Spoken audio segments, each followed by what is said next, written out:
I'm Jay Martin Jr., the storyteller, and this is the second episode of the Heart of Heritage series. This month, we celebrate Women's History Month, a time to honor the women who have shaped our past, influenced our present, and inspire our future.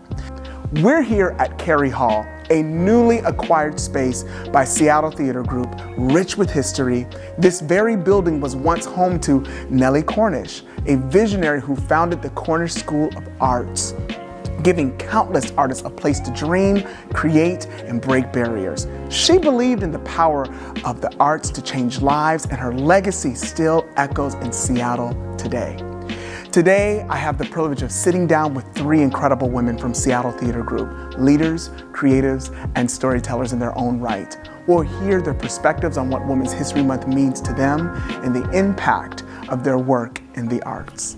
Hello, everyone. I'm so excited that you've decided to tune in to this amazing moment, that being Women's History. And I am excited to be able to have a conversation with three amazing women. I'm calling them game changers. I have with me Marisol, I have Vicky, and Sarah. Thank you so much for sitting with me. This is such an amazing moment. I count it such a privilege to be able to amplify voices that should be heard. And so we're just gonna have a good conversation. I'll ask some questions, and most of all, we're gonna laugh together. Is that okay?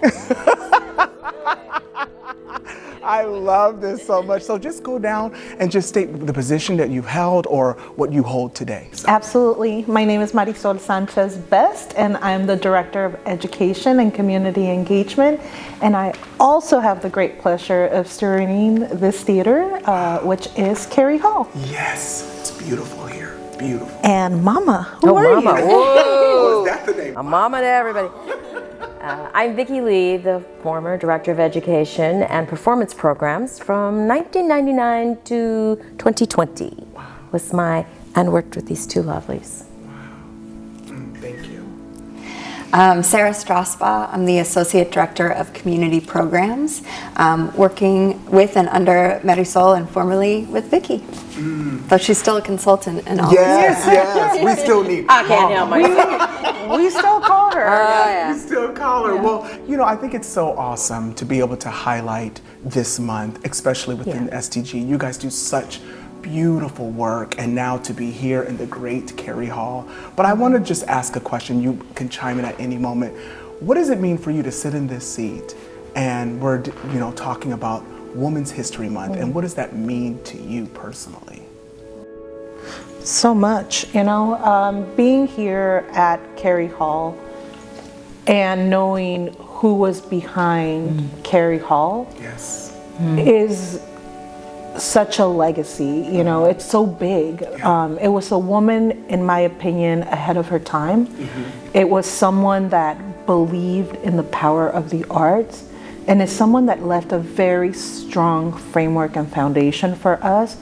And I keep saying, she had the baton, and now she left it there for us to grab and just keep running. And it's up to us and our responsibility to take it even further, because a lot of what she laid for us is here. I mean, we're in this beautiful space that she helped build and put for community and artists. The great Nellie Cornish. Thank you. Yes. That is correct, for Nellie Cornish. So that's huge for us, right? And that's big for me to know that there is already someone that left such a big legacy, and now it's my role to take it on. But there's much more beyond that. In my opinion, there's a lot of people that lay the foundation, lay framework, set you up for success. And part of that is, really what Vicky has done for us. And I'm sure she has mentors and she has people, but it means a lot to me to have women leaders like you. Well, now Nellie Cornish was ahead of her time. Although if you read her autobiography, you'll see some of the same challenges we face today. Oh, yes. Where's the money? The music is too loud, or things like that. But she knew how to form partnerships and hire fantastic artists. And she traveled all over the country to do that. We are on the floor where Martha Graham worked. Wow. Sevilla Fort, the first black dancer at Cornish, who went on to dance with Katherine Dunham. Yes. The musician John Cage. I mean, there's so many that have gone on from this incubator of art. So, yay. And Sarah, what about you? Yeah, I think there is such a legacy, not only with Nellie and with the other artists, even in more recent years too. I think about even the last 50 years or so, some of the artists that have come through these halls and how much this building means to them, how much their time here meant to them as emerging artists, starting to create their art. So many women, that we now are working with as colleagues, as artists in our community, national artists, and that they had their beginnings here. So to be able to continue that tradition of creating a place where people can still continue to craft their art, explore their art, figure themselves out in that art, I think is beautiful. And certainly putting that emphasis on women and holding that space for them, because there has been such a strong legacy of that with this center, with this legacy. And it's kept it going to now. Yeah. We're here today, being able to have moments like this, and then you're carrying on, like you said, the baton, running with it, which is so important because you think of the future generations, women that will come up underneath you, and you can raise up and continue on the legacy of what Nellie Cornish really wanted back in the day. So I know she'd be probably proud in this moment right now. I'm pretty sure she is. And just, I mean, honestly, even what's happening right now in the space and the small moments that we've captured where artists are walking in and taking that, like, the space is beautiful, that is, I feel like that's what the space is. That's the breath of the space, the essence of the space. It's the breath of the artist in here. Wow. And to me, that's been huge as well. Just watching that and watching the artists has been emotional. We've sat in the hall, like walked in the hallways. And we're like, listen to the heartbeat, because this space needs the arts. We want the arts. We need the arts. The space needs it as well. And so, thank you, Nellie Cornish. Thank you so much. I know. I love talking to her. I love. She's around. It's all the. I think so. I think there is that like you're saying, the heartbeat, the DNA of the building, and just honoring that and going into these spaces, the energy, all of that stays around.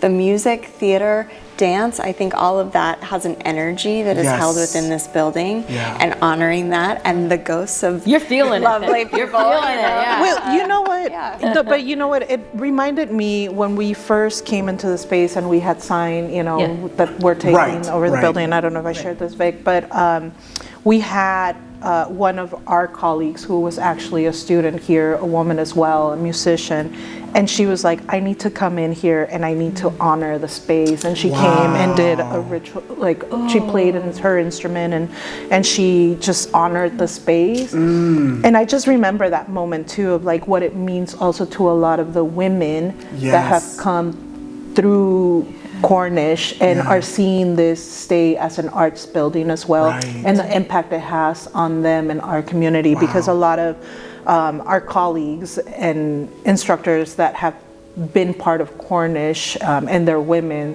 they have come up to me or they have written notes just thanking us because of who Nellie was, the legacy and what it means to them as artists today as well. So, well, I'm thinking of your roles, within Seattle Theater Group have been shaped by a legacy of mentorship, leadership, and collaboration.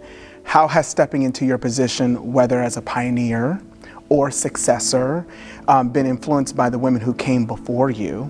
And how does that collective connection impact the way you approach your work today? Anybody can take this. There's no way that I could do the work that I'm doing without having the women that have paved the way for us, or people that have paved the way. And I really wholeheartedly believe that I'm here because someone else helped create this pathway. Like, there's no way I would be standing here as a Mexican indigenous woman in this space if somebody didn't see something in me, or That's so even good. put some sort of tarmac for me.